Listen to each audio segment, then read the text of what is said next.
Assalamualaikum warahmatullahi wabarakatuh. Alhamdulillah, pada kesempatan ini kita masih diberikan sehat jasmani dan rohani, sehingga kita masih bisa menjalankan aktivitas sehari-hari. Kita juga sangat bersyukur SMA Negeri 1 Tangen di masa pandemi ini sudah selesai melaksanakan MPLS secara daring.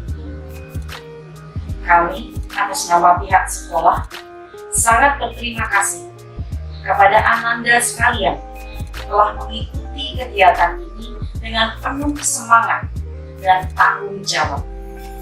Semoga tujuan kegiatan MPLS untuk tahun ajaran 2021-2022 ini dapat terwujud seterusnya dalam kehidupan sehari-hari dan dapat mengamalkan materi MPLS tidak hanya dalam kegiatan itu saja.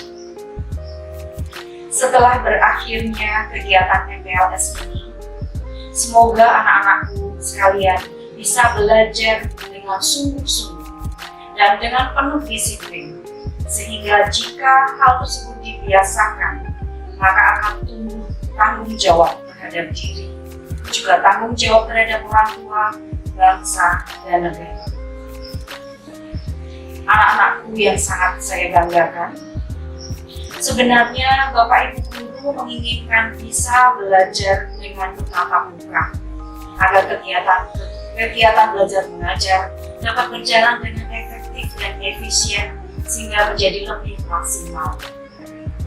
Untuk itu, marilah kita senantiasa berdoa agar pandemi COVID ini segera musnah dari muka bumi ini. Kami ucapkan terima kasih kepada seluruh panitia, kepada Bapak Ibu guru yang ikut berpartisipasi dalam mensukseskan kegiatan ini. Semoga kebaikan dan kerja keras panjenengan semua, amal saleh yang akan menjadi bekal kita. Akhir kata, selamat kepada anak-anakku, siswa-siswi baru SMA Negeri 1 Tangen. Dengan ini, saya nyatakan bahwa kegiatan MPLS SMA Negeri 1 Tangen tahun pelajaran 2021-2022 dinyatakan resmi ditutup. Wassalamualaikum warahmatullahi wabarakatuh.